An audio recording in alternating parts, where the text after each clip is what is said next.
Hi, and thanks very much for tuning in to this CommieCast on Ukraine and China, the Quiet American Wars. Now, in 2019, Bill Burns, who's the current CIA director, wrote a memoir entitled The Back Channel. In this book, Burns says that Russians of all ideological stripes, not just Putin, loathed and feared NATO expansion. He quotes a memo he wrote while serving as a counselor for political affairs at the US Embassy in Moscow in '95.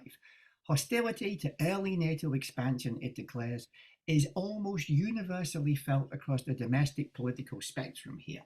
Now remember, this is the guy who's currently the head of the CIA. This is not just some lefty like me talking here. He says Ukrainian entry into NATO is the brightest of all red lines for the Russian elite. He wrote this to Condoleezza Rice in 2008. More than 2.5 years of conversations with key Russian players, from knuckle draggers in the dark recesses of the Kremlin to Putin's sharpest liberal critics, I have yet to find anyone who views Ukraine and NATO as anything other than a direct challenge to Russian interest. Burns calls the Clinton administration's decision to expand NATO premature at best and needlessly provocative at worst. He told Condoleezza Rice it was hard to overstate the strategic consequences of offering NATO membership to Ukraine, and predicted it will create fertile soil for Russian meddling in Crimea and eastern Ukraine. This is a bit of a chronicle of a war foretold we're talking about here. Promised Ukraine membership in NATO, he wrote, and there could be no doubt that Putin would fight back hard. So, there have been warnings about the implications of NATO expansion eastward well before this, including from the West pin-up boy Gorbachev. Yeltsin and Clinton fell out over it. This situation's a whole lot more complicated than a fit that peaked from Putin, which is often the way it's depicted in the West. And also, Putin is depicted as the personification of evil, including from those parts of the press that like to call themselves liberal. Despite all this, America continued to pursue its interest in Ukraine, and it took an active role in the maiden putsch of 2014.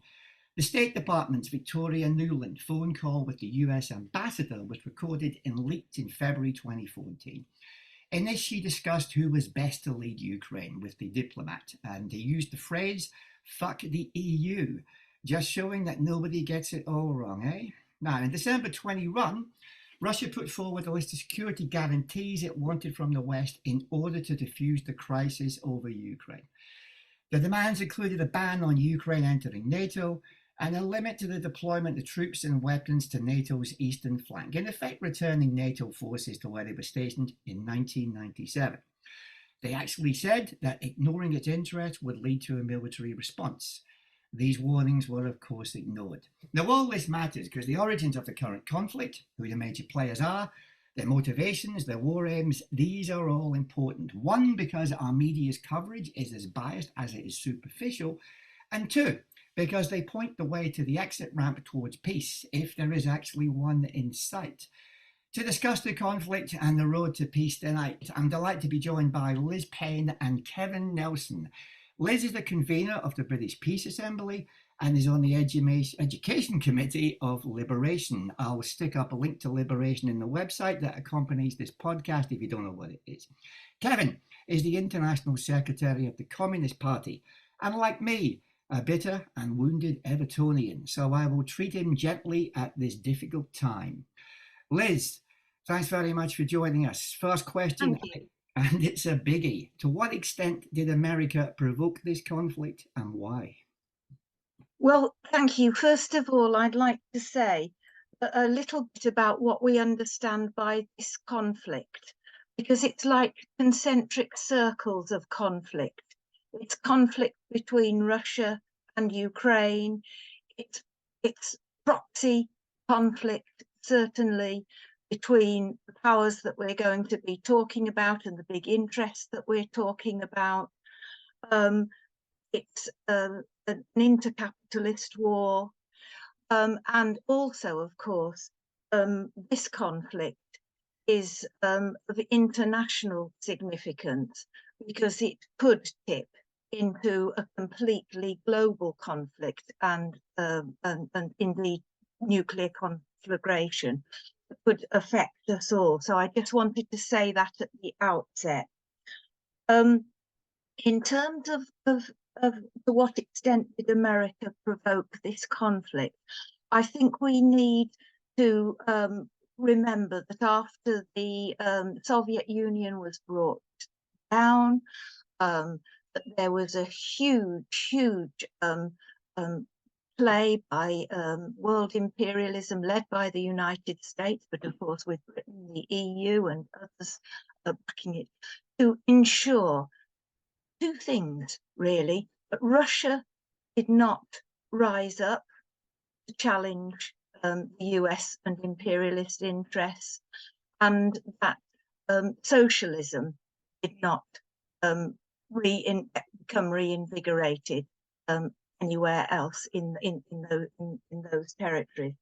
And the whole idea was not only to be a challenge to Russia, but also to be a challenge to potential socialism for the future. And this saw the huge expansion of NATO into Eastern Europe, into the Baltic, and we see it continuing now with Finland and Sweden. It led to the militarization of the Arctic, and so on. So I think it needs to be seen in the light of that intent, and the US trying to reassert its hegemony over the resources and labor and strategic places of the world. So in that sense, the provocation of enticing Ukraine into the arena of Western Europe, of the imperialist world, and so on, was and continues to be a huge provocation. But we shouldn't see it only as that. Your question said to what extent, and of course there is also big players in this, the Russian oligarchs, their nationalistic designs, everything that they were trying to do, the Ukraine government, its coup, its push against the Communist Party in Ukraine, and so on. On the ground, there are a huge number of complex material circumstances. So simply to blame it on the United States and provocation would not be correct. It's a much more complex situation. But what we can say is that it does nothing for the working class of Russia, for the working class of Ukraine, or indeed for the people of the world in general. Absolutely nothing. Thank you, Liz. Okay, good answer. Kevan, over to you, sir. The same question. The question was, did America provoke the conflict? I think it would be reductionist or an oversimplification at least to say that the US alone had provoked the conflict. It has complex and varied causes, which I'm sure we'll want to discuss in this conversation. But without question, as Liz has said, the US led eastern expansion of NATO, the military buildup in the Baltic states and the militarization of the Baltic Sea, Ukraine's aspirations to join NATO. These were all causal factors. But I think the casus belli of the Russian invasion was the failure of the Minsk agreements and the unrelenting and escalating aggression of Ukrainian national forces against the people of Donbass. Okay, that's an interesting take on this. We'll talk about this a little bit more later. Liz, I tend to see Britain's role here and elsewhere as a rather pathetic little lickspittle of America, a running puppy of imperialism, to paraphrase the chairman. But am I wrong? Does Britain have a more active and independent role here? Certainly, Stuart, I think it has a much more active role. I would hesitate to describe that role as independent. But I think that the long-standing relationship of Britain and the United States, which was forged before the ink was dry on any agreements at the end of the Second World War, with Churchill offering to help service and help support the Americans in all sorts of ways, work collaboratively together, and the special arrangement that Churchill, suggested. From that point on, I think Britain has contributed and continues to contribute an absolutely crucial role in that US imperialist-led push for hegemony. And I think that that is in terms of security, its foreign policy, its military policy, its attempts to reinvigorate old colonial relationships, its bases around the world, the permission it gives, for example, to the United States to use Diego Garcia, which Britain holds quite illegally from Mauritius, that it held back when it gave Mauritius independence. The Diego Garcia base in land, sea, air and space, contributing to US imperialism's hegemony. The whole business of working with the Americans collaboratively on building defense and aggressive projects, of enabling the US to use bases in Britain, and we're now talking about the US reciting nuclear weapons in Britain. All of these things are, and and I should add, the contribution to security and surveillance, second to none. And the US itself says how much it does depend on Britain. If Britain were not the #1 ally of the US, it would leave a complete hole in imperialism strategy. So that is very, very, very important. And I think that that is being played out at the moment in Ukraine, in that conflict, but it's being played out across the world. We'll talk about other places later on, but it's being played out in Sudan too. I would just want to mention that conflict. Thank you. Okay, I'm interested in this because I understand what America is getting from this conflict. I mean, they've always been somewhat nervous about Germany in particular forming some sort of alliance with Russia because it creates a big, powerful land block which they would find difficult to take on. And also look at the vast increase in America's LNG exports to Europe on the back of this. So I get what America gets out of it. I'm a little bit less clear what Britain gets out of this.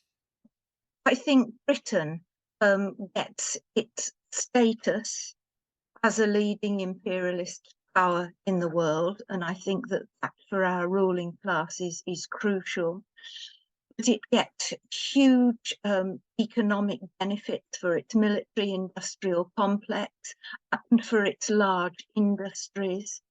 And we must remember that we're not just talking about a war policy, we're talking about economic policy. We're talking about some of the things that have been in the news this week about the new agreements in the Pacific.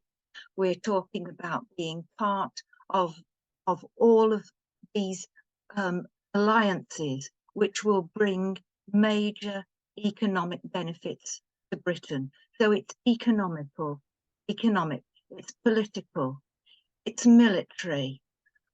It is always only for the benefits of the ruling classes and the big businesses and their profits. The money that is being spent needs to be spent elsewhere on the people of Britain. Yeah, I can certainly confirm, having worked in trade finance for a while, just how important the British armaments industry is. And also, wars are very important to every arms industry because they give a chance to show which weapons work and which weapons don't. I saw something in the FT this week about a particular set of weaponry would need to be replaced. So, yeah, always look for who makes money out of it. Okay, thanks, Liz. Kevan, over to you, mate. The same question. Yeah, I share your skepticism, Stuart, that Britain has an independent role or even independent agency in this war, but it is extremely active in military terms. It's not an exaggeration to say that the Conservative government was gung-ho for this war before it even started. And this is hardly a secret. There's a House of Commons library briefing which sets out British military assistance since the Russian invasion. It's a very candid document. It sets out the military links between NATO and Ukraine since independence in 1991, which intensified in 2014. But since February 2022, there's been a massive step change with the provision of lethal weapons to Ukraine. And Britain is the second largest supplier, almost £5 billion worth of military support so far. They've trained over 30,000 Ukrainian military personnel in so-called Operation Interflex. It's committed to training Ukrainian fast jet pilots, and it's providing long-range precision strike missiles, which are now raining down daily in Donbass. Now, it would be naive to think the full extent of British military intervention has been openly published in that briefing, and that will be a matter for future historians. But a few months ago, in the Pentagon leaks of classified documents, it was revealed that 50 British Special Forces personnel are deployed in Ukraine. And even before the February invasion, you might recall the belligerent stance of the then Foreign Minister Liz Truss, ramping up sanctions against Russia. And ever since then, Britain has been at the forefront of urging war and not peace, both in deeds and words. Yeah, I was chatting to a student of mine a while ago who knows quite a few people in that murky special forces world. And he said that he was surprised that so many of them had chosen that time. This was about March, April 2022, to take holidays in Romania. He was surprised so many had actually decided to go there. So I think there's a story to be told there later. Right. Liz, over to you again, please. Now, accepting that Russia has legitimate security concerns here, and I think we can all agree upon that one, what other options could Russia have pursued apart from the military one that was eventually chosen? Well, I think absolutely any path would have been preferable to what Russia did. I think we've talked about provocations, and we've talked about, several decades worth of run up to this situation. But I think that Russia might have pursued all manner of diplomatic options, because clearly to invade, and I will class it as an invasion, it was not a military operation, it was an invasion of a sovereign territory. It has brought absolute catastrophe to the people of Ukraine, to its economy, to its infrastructure, catastrophe to the Russian people, and catastrophe to the world. It cannot possibly be justified by any means whatsoever. And I think that Russia should have pursued grievances, as I say, by diplomatic means, and even using its place in the United Nations to argue for this. And of course, Russia has every legitimate right to make trading contracts and work with whichever countries it wants to do. But you cannot invade a sovereign territory and do what Russia did in February last year. Okay, Kevin, the same question to you, and I guess relatedly, why does the Communist Party oppose the Russian military action, unlike the party in Russia that's fully behind it? Yeah, briefly on the Russian security concerns, that they were and they are obviously to maintain a buffer between itself and NATO, which would require Ukraine to be neutral. Effectively, the then Finland option, but no longer the Finland option. And the obvious alternative to military escalation was diplomacy and a political solution. And you'll recall the flurry of diplomatic activity in the early weeks of 2022, Macron, Schultz, and others traveling to Moscow. But the stated Russian position is that the Ukrainian government, backed by the US and the EU, had deliberately sabotaged the negotiation process in the framework of the Minsk agreements, and it was impossible to stop aggression by other means. Therefore, from the Russian perspective, the invasion of Ukraine, initially in both the north and the south of the country, was a preemptive strike in order to secure its national security. Now, the position of the Communist Party of Britain is a matter of record, that our party has a different perspective to the war to that of the Communist Party of the Russian Federation. And indeed, in the international communist movement, there's a wide spectrum of opinion, some seeing it as an imperialist war, a position that the CPB does not share. But generally, I think internationally there's a consensus on the causes of the war, as we've covered to some extent: NATO expansionism, the build-up of bases, particularly in the Baltic states, the rise of reaction and the far right in Ukraine, the maiden coup of 2014 and the ousting of President Yanukovych, the sabotage of the Minsk Accords, and the aggression against the people of Donbass, which has been truly unrelenting since 2014, and the militarization of Ukraine. It's effectively become a garrison for NATO, moving towards membership of NATO and the EU, and the large-scale colonization of Ukraine by Western corporations and so on. But literally from day one of the invasion, on the 24th of February, when our political committee met, we have stated our clear opposition to military escalation. We call for an immediate ceasefire. Indeed, Stuart, I remember our General Secretary, Rob Griffiths, being on this podcast at that time. And not only did we believe it would make the situation worse for the people of Russia and Ukraine, in particular the people of Donbass, but that it would have extremely negative geopolitical consequences. I'll quote from our statement of 25th of February 2022.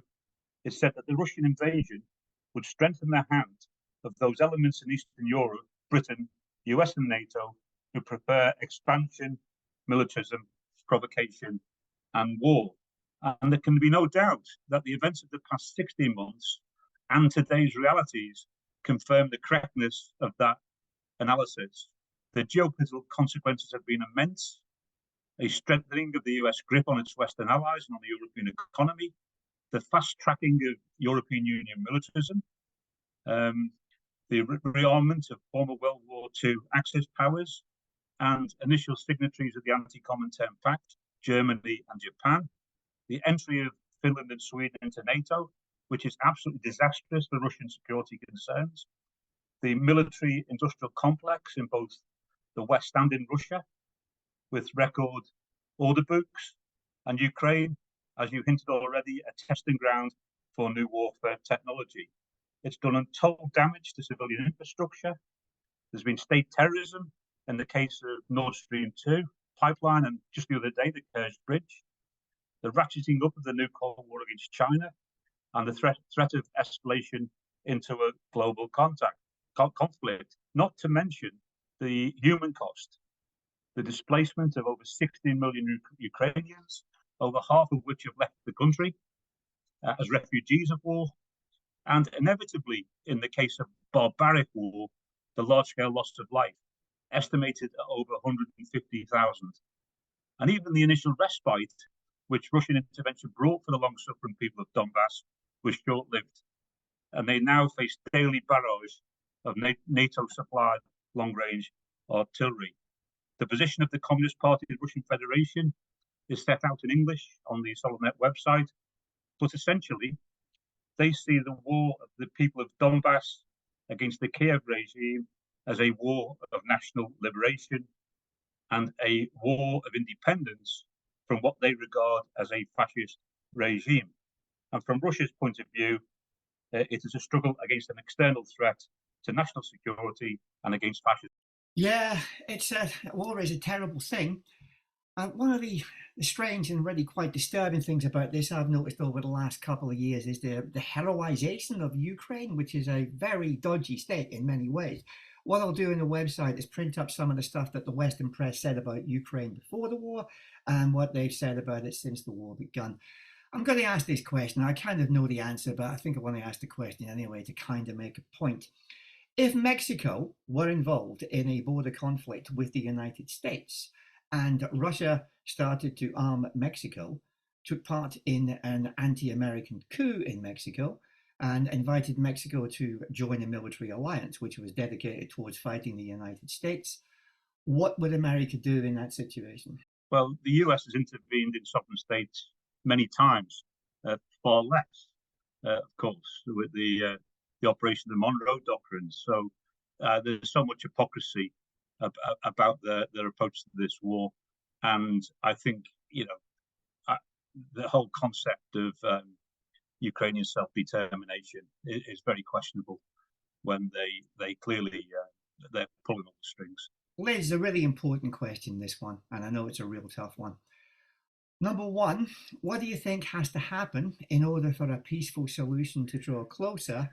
And two, what do you think will actually happen in the short to medium term? I just wanted to say on the previous question, if I could, Stuart, Sure. In terms of the position of the Communist Party of the Russian Federation, I wanted to add to what Kevan said, that it is very, very important for us as communists always to look at the statements of communist parties around the world and what is their position on things that are happening for them and in which they're involved, in exactly the same way as we would hope that communist parties around the world would look at our statements and what we say. But I think there's an added dimension to this, which I touched on at the beginning of our conversation, and that was about those concentric circles. So the thing I wanted to add is that the situation in Ukraine is of huge international import now. So it is important that we do look at the views of all communist parties across the world, all the communist parties of the international movement of communist and workers' parties, and we can look at their position as they state them on the solid net. Because the critical thing here is not only about peace between Russia and Ukraine, but it's about whether there will be some horrendous escalation which will actually impact on regional and world peace. So it is a matter of view of what all the parties say, not only the parties of the Communist Party of the Russian Federation and of Ukraine. So I did just want to say that. What I think has to happen is, I think, what we have always said should happen, that there has to be a ceasefire, there has to be negotiations that will lead to a permanent peace. So first of all, we have to stop it, and the ceasefire must include removing weaponry and military personnel from the conflict zones. Obviously, weapons must stop the supply, stop the escalation. I mean, Britain is huge in this, isn't it? And the US going up, just about to start to use cluster bombs. Russia allegedly already using cluster bombs and so on. Stop it now, and move to diplomatic resolution. I recently wrote about the Vietnam War and all the horrors of that, and about the peace negotiations in Paris. At the time, they were legendary because they were the longest peace negotiations in history. But it is to the credit of the Vietnamese that they pursued those peace negotiations, even with the worst provocation imaginable. The idea that it is impossible to move to negotiations is simply not true. There must be negotiation. Thanks for that, Liz. Kevan, across to you, the same two-part question. As Liz has said, the precondition for peace is a ceasefire to enable negotiations to produce a political settlement, and that must take account of the full legitimate rights and security concerns of all parties to the conflict. Of course, that's easier said than done, On the one hand, there's the question of the territorial integrity of Ukraine. Yet last September, Russia annexed Donetsk, Kherson, Luhansk, and Zaporizhzhia into Russia. This makes the situation incredibly complex. Not that the West, of course, accepts the legitimacy of those 4 referendums in the oblasts. However, from our perspective, we call for an end to militarization and arms supplies to Ukraine, the scaling down and the halting of all military operations. Even though after the recent NATO summit, a demilitarizing Ukraine seems a remote possibility, in terms of a sustainable political solution, that option must remain in play.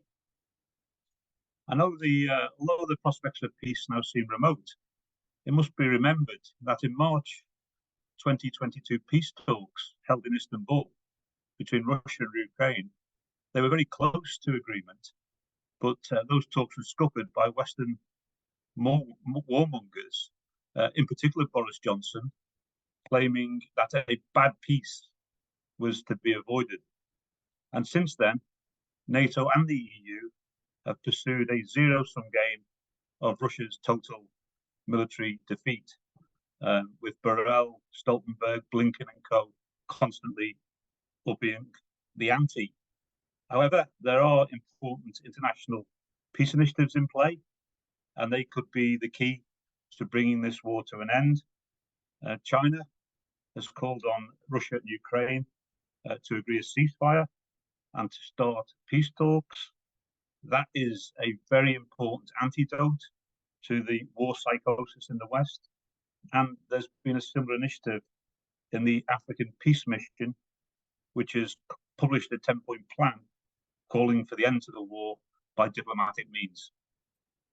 Realistically, do you think any of those initiatives have any chance, given that the United States and its maybe running dog, not running puppy, Britain, are quite keen for this war to pursue? I'm glad you mentioned what happened in Istanbul. I think that's very important, and I'll put some links up to that in the website that accompanies, because not many people talk about this in the media for obvious reasons. They seem to want to provoke this conflict. Why would they end it now? Well, it's conceivable it could be ended on the battlefield, Stuart. There's been there's an 800-mile front here, and there's been a lot of hype about a counteroffensive for some months.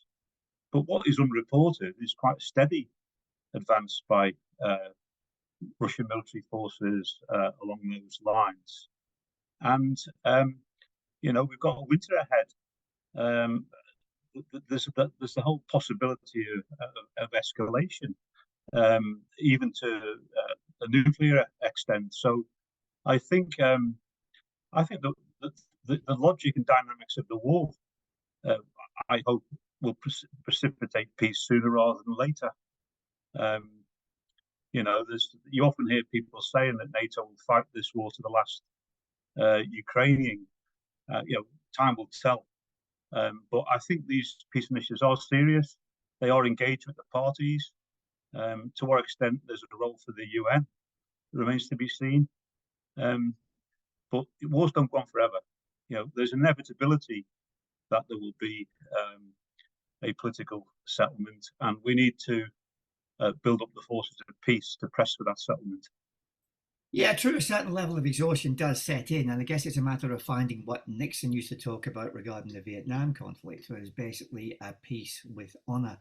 I think it's also worth noting that since World War II, America has lost most of its wars, except for the one, of course, against mighty Grenada fought in 1983. Okay. Sorry, can I? Sure, yeah, of course, Liz. I'd like to come to you. Yes. Yes, on the realistic. I absolutely agree with what Kevan has said, that eventually this will end up around a negotiating table. We hope that it will be sooner rather than later. We must, I think, make absolutely sure that all sides are, as it were, able to listen to their people. So inevitably there will be a negotiated peace. But the peoples of Russia, peoples of Ukraine, and the peoples of the world who are suffering because of the break in the trade routes, in the grain, the fertilizers, absolutely everything that is being disrupted there because of the intensifying threat of the spread of conflict. I am sure that there will be building waves of opinion from the masses of people that will be calling for there to be as early a peace as there can be. I also wanted to add that it will not be in the interests of the ruling classes in Russia or Ukraine to keep perpetually pursuing the war, because the threat of that undermining their political power. I also think that one can hear already the shifting about of talking about who's going to be responsible for the reconstruction. And we must remember, just as after the Second World War, there is a multi-trillion-pound reconstruction probably, and the ruling classes will want to be in on that too. So I think eventually the raison d'etre for starting the war will disappear. Okay, I hope you're both right on that one, but human history isn't exactly an unfolding tale of benevolent rationality, but hell, we're going to see. Okay, to round up on Ukraine, Liz, back to you on this one. Who has benefited most from the war? And what do you think is America's ultimate war aim? And have they actually got one? Have they thought about it?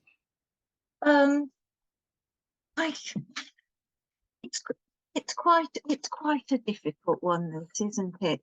I think the sort of backing, as it's portrayed in the media, backing of Ukraine has possibly breathed a little bit of life into imperialism's cause, and it's being able to portray in the media that it's the bringer of democracy and the righter of wrongs in the world and all that kind of thing.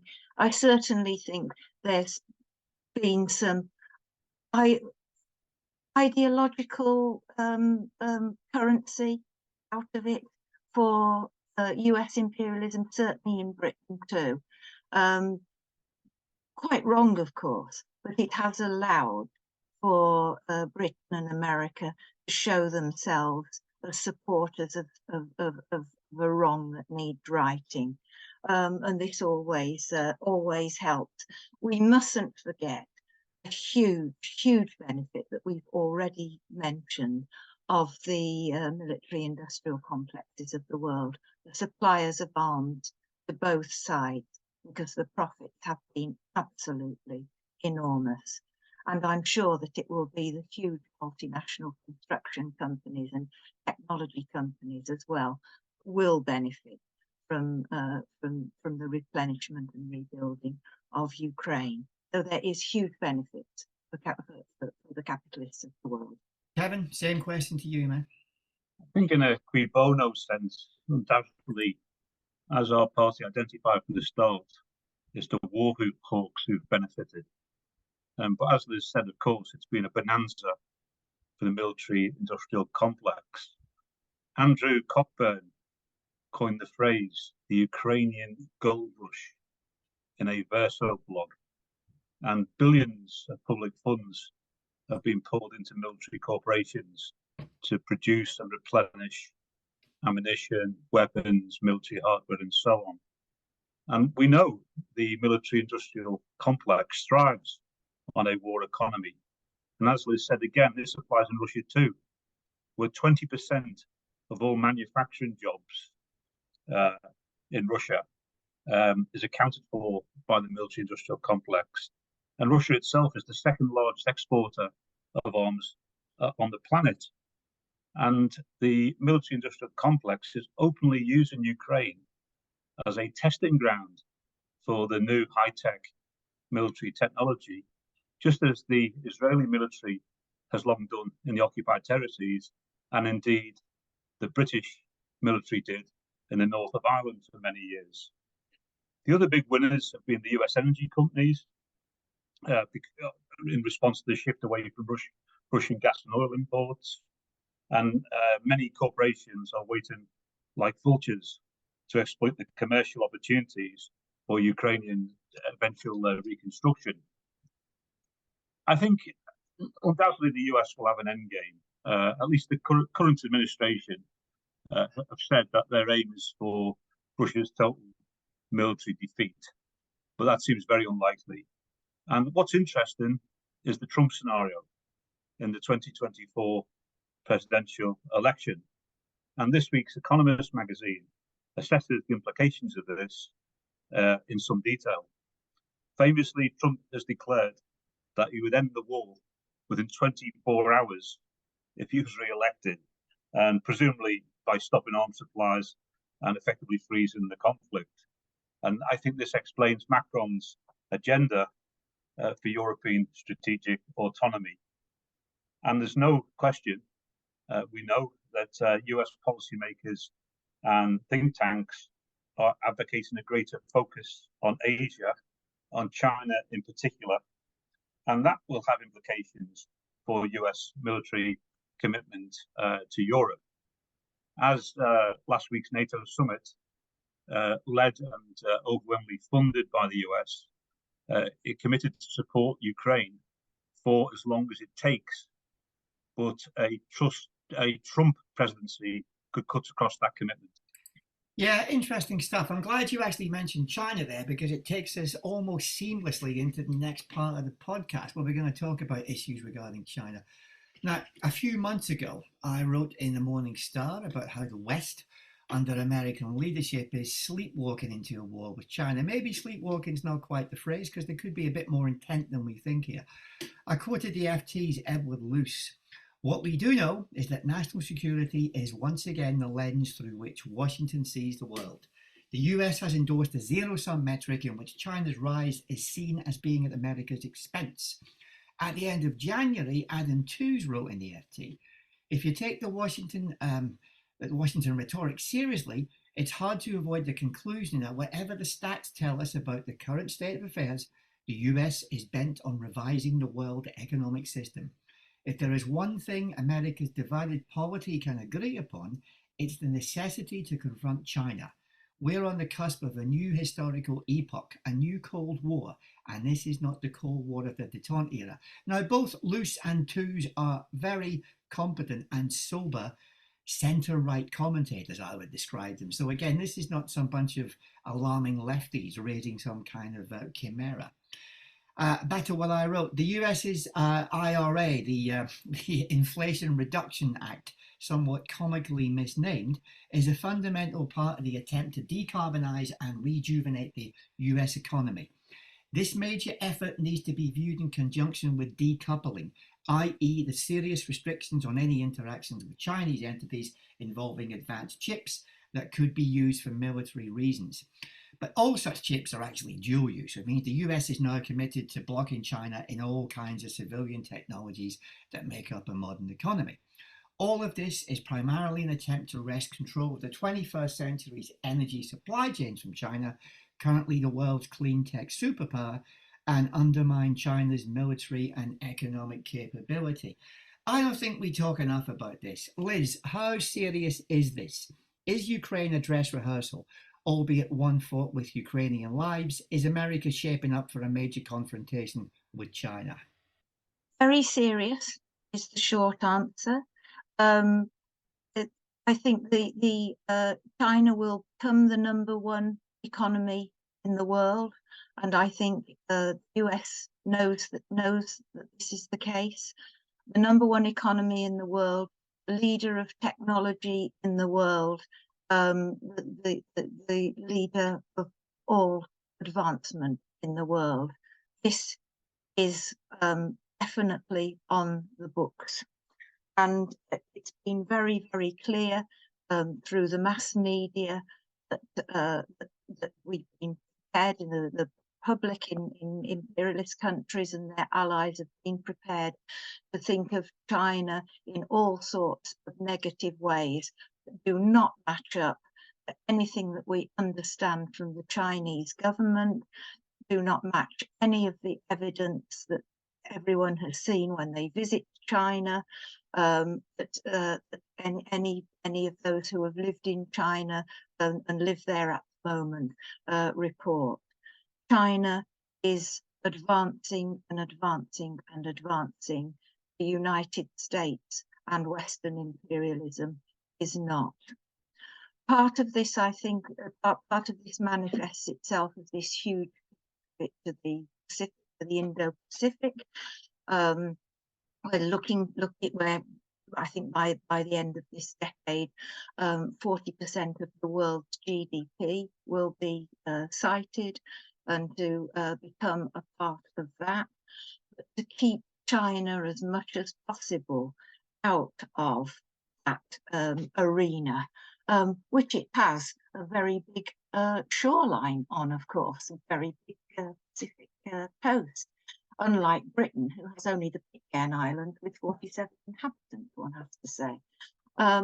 But this huge, huge concern that China will dominate, and I think it is a very real concern if I'm sitting there as a member of the ruling classes in the United States. China has a very distinctive policy, a different way of doing things, a different way of life to bring to the Chinese people huge gains that it's made from when I think Mark Ditung said that success could be measured by giving everyone in China a bowl of rice a day. And you think where that has come since that was said. Phenomenal progress. And I think that in terms of will there be a military challenge China, I think that the Americans are doing as much as they can do to threaten one, to cite bases. We've already mentioned Diego Garcia, which has huge potential, bomb in the Pacific, the AUKUS agreement, the Quad agreement, all of this is geared up to say to China, you know, we are able to stand up to you. Do I think that the Ukraine war is a dress rehearsal? I would hesitate. I certainly agree with what Kevan has said. It is certainly a place where the best war technologies that they can muster have been and will be tested. It's not the only place. I think that Britain less than 2 years ago was using live stuff in the Middle East. It's certainly not the only place. But is it a dress rehearsal for a world conflagration based on China? I don't think so. I very, very much hope that it isn't. But I certainly think that it is part of a very serious Cold War, which they hope will arrest China's development. Yeah, thanks, Liz. It might not be a dress rehearsal, but it's certainly a useful theatre in which to test some weaponry. I think it's interesting that America, after many years of neglect, is now taking a serious increased interest in Africa, because African countries, of course, hold many of the minerals which are necessary for the Green Revolution. So there could be another distasteful and maybe bloody scramble over Africa again. Kevan, same question to you, mate, please, and tell us also how Taiwan fits into all of this. Well, in the context of the new Cold War against China, Taiwan is a major flashpoint. And at root, the dispute relates to Taiwan's sovereignty. China's policy is clear.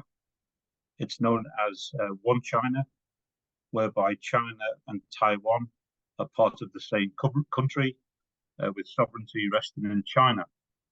Now, the US pays lip service to the One China policy in that it has acknowledged and accepted it since the 1972 Shanghai Convention, which states that, quote, there is but one China and that Taiwan is part of China. And it's been a cornerstone of Sino-US relations for the past 50 years. But there's a lot of ambiguity in the US position. It doesn't recognize Chinese sovereignty over Taiwan as such, and it has close military ties with the island. The 1979 Taiwan Relations Act requires the US government to provide arms to Taiwan, which it does in abundance. And the US approach is after the Cold War playbook, making reference to the defense of Taiwan's freedom and democracy. Taiwan is a subject of a podcast in itself. The dispute goes back to the Chinese Revolution in 1949, when the defeated Kuomintang, the KMT, set up the Continuity Republic of China, just 100 miles from the mainland, and it became a US military garrison, including nuclear weapon bases, until 1979. And much forgotten is that the KMT ruled as a dictatorship in Taiwan from 1949 to 1987, 38 years continuously under conditions of martial law. Now, only 13 of the UN's 193 member states, mainly small island nations, have diplomatic relations with Taiwan, or the ROC, as it calls itself. But despite this, China is subject to constant maneuverings and provocations, both politically and militarily. And as recently as December 2022, last December, the US passed the Taiwan Enhanced Resilience Act, which provided $10 billion direct military aid to Taiwan.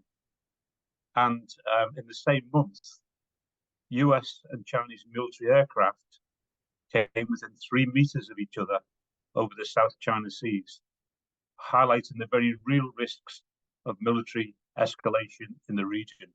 Yeah, I think as Marxists, you probably expect us to go ahead and talk about the economics, and I really think it shouldn't be neglected here. I'm never really sure what the definition of an advanced computer chip or semiconductor chip is, but I know that about 90% of them are made in Taiwan. And these advanced semiconductors or chips, they are basically the new oil. So any interest America takes in Taiwan will be dictated to a large extent by that importance of the Taiwanese economy. Okay, Liz, please wrap it up for us. What are the prospects for peace moving into 2024 and beyond? And what can our listeners do to give peace any sort of chance, given that the drums of war are beating ever louder? Now, I'm thinking here of that quote from Graham Greene's The Quiet American, the inspiration for this podcast title. His Vietnamese friend says to it, we've talked a lot about Vietnam tonight. I think it shows how much our generation was influenced by the Vietnamese conflict. But his friend says to him, sooner or later, one has to take sides if one is to remain human. Liz, over to you. I think peace is the number one question for the world today. And if I didn't believe that peace is possible, I would give up and go home, as it were. So I think it is certainly possible, and peace is an imperative for the development of all the peoples of the world from the stage at which they are at present, and to take us on in the future. And of course, we all look forward to a socialist future when the resources of the world are used for the peoples of the world, and people are living in true democracies which they vote for, which gives them rights of access to all the services and the needs that they have.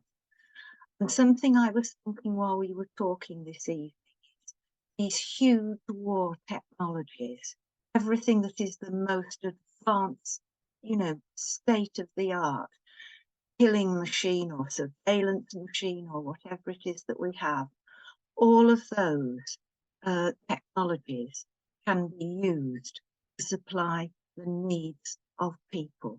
So I was saying about the importance of peace movements.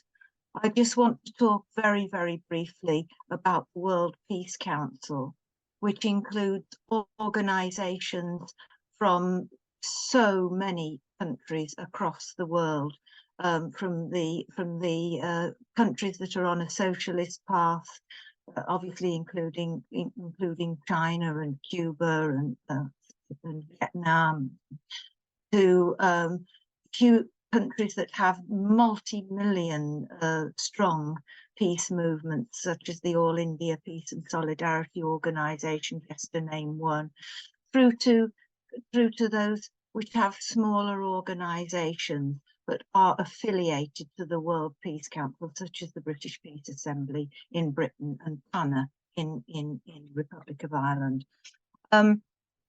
So I think that it's very, very important to recognise that the fight for peace is an international issue. I also think it's very, very important to recognise that within internationalism, as Lenin actually said, it is the responsibility of each of us to challenge our own ruling class and their warmongering. So it's very, very easy, I think, and I don't want this to sound, like I'm making light of it. It is so easy to sit in an armchair and start replying to each other on social media about an issue abroad and who's right, and condemning the government and so on. What we have to do is really work with the peace movements in Britain, with CND, with Stop the War, with specific campaigns that there are in terms of arms trade, solidarity organisations. We have to work to bring in a proper class understanding of the nature of imperialism, nature of NATO, what is happening and what needs to be challenged. And I think that there is no hope for the future peace of the world with NATO. And I think in Britain we need to argue that we should come out of NATO. We also need to be arguing that NATO should be expanded. Liz could not agree more. Kevan, very quickly, final comments. Yeah, thanks, Stuart. Rosa Luxemburg said from the dock of a courtroom for opposing the First World War that when the majority of the people come to the conclusion that wars are nothing but a barbaric, unsocial, reactionary phenomenon entirely against the interests of the people, then wars will become impossible. And although this war, more than most wars in the past 30 years, has divided peace movements in many countries, in the US itself, there's a massive coalition for peace. And in March, a coalition of over 200 organizations marched on the White House, calling for peace in Ukraine, negotiation, not escalation. And the fight for peace is integral to the struggle for socialism. And here in Britain, we must redouble our efforts to build a peace movement, both CND and Stop the War Coalition. And we must challenge the militarism of the British government. And my final point is that the Morning Star has a crucial role to play in breaking through the media censorship of anti-war voices in this country. Yeah, again, all very good points. One of the things I find most difficult about this whole conflict is that so many people on the left, or the supposed left, have now become big NATO fans on the back of this, which is all down to the heroization of Ukraine and a complete demonization of Russia. Things are much more complicated than that, as you both have explained very successfully and mostly quite succinctly in this podcast. So thank you very much indeed for that. This has been CommieCast. We are anti-reactionary, anti-fascist, anti-racist, and of course anti-war. If I can just end here by going back to a quote from Comrade Lenin, I was going to end up with the quote about our responsibility is to fight our own ruling class. But Liz hijacked that one, so I'll go back and mention here something which is just as relevant. A revolutionary class cannot but wish for the defeat of its government in a reactionary war. Thank you very much for listening. Goodbye. And now, some bonus material in which we talk briefly about things that we would have liked to have covered in the podcast, but didn't. Okay, thank you very much for that one, guys. Let's have a little, before the tea comes in, let's have a chat about what would you have liked to have said that we didn't cover in that podcast? Perhaps we could have examined self-critically the relative weaknesses of the peace movement in Britain over the last 18 months. Another big negative consequence of the war in Ukraine has been regression in the policies of the labour movement, particularly the TUC last year, where the long-standing position for arms conversion, hard won in the 80s and 90s, was overturned. And we've seen very many unions, and you referenced Mason McDonnell earlier, but several unions have lined up with reaction in this war, some of whom had long-standing associations with the peace movement. So reflections on that, how we can address it, how we can win the battle of ideas in the labour movement amongst working people, the relatively high levels of public support for this war in Britain, certainly high levels of support for Ukraine, less so for the madness of total victory. I think there's a very healthy proportion of people in this country would like a political resolution of the conflict. So that sort of more introspective, reflection on where not just the peace movement, but we as a party have failed to generate a mass movement against the war. It's been very difficult. I think a bit like the whole thing with the European Union, we've all had some very difficult conversations with friends and family about this. I've had fallings out with a couple of people over it. I think personally, one thing that I would have liked to have covered is the way that the entire British media has become a wing of British foreign policy. And even writers and papers I respect have come out and they've completely bought into the war effort. Liz, what's your take? What would you have liked us to have covered? Following what you two have said, I was going to say, I think for me, the very interesting and most alarming aspect has been how quickly the mass media has been able to actually literally poison people's minds on this. When I think back that a couple of years ago, you could go into the trade union movement and you could talk about peace and you could talk about how aggressive NATO is, and even if people didn't agree that it should be disbanded, you could certainly talk about what NATO's role was and had been. And it's the speed. I also wanted to tell you a little story. But when we were campaigning very, very much against the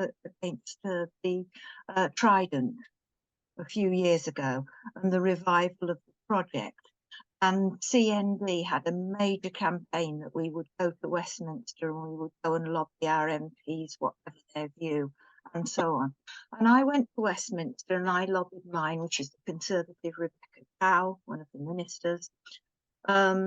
And she said to me, Liz, I totally disagree with you. I argued that we do not need a nuclear deterrent. We don't need, major weapons of mass destruction and so on. She said to me, we do, because we have enemies that we must deter. And I said, who are they? and she named Russia.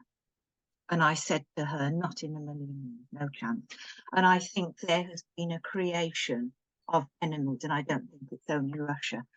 But what I would have liked to have done a little bit more, as well as what you've said, I would have liked to have looked at British foreign policy, at the global Britain, and all of the aspects of that in more detail, because it really is a step change back to the old colonial mentality, the reinvigoration of arrangements and alliances, and the military policy that goes with it, political policy that goes with it, and I mean some of the actual dreadful practices too. So I would have liked to have looked at that, and I would have also liked to have mentioned that with the general election coming up in Britain, I mean, we hope the war might have finished, but I suspect it may not have done. And I do think that when we campaign in the general election, our question to candidates, and indeed our own candidates from the Communist Party, it must be big time about foreign policy, military policy, non-aggression and peace. Yeah, there's a couple of separate podcasts coming up there probably. I'd like to talk a bit more about Russophobia myself, because when you look at the two big conflicts over the last couple of 100 years against Napoleon and World War II, they were both effectively won by Russia.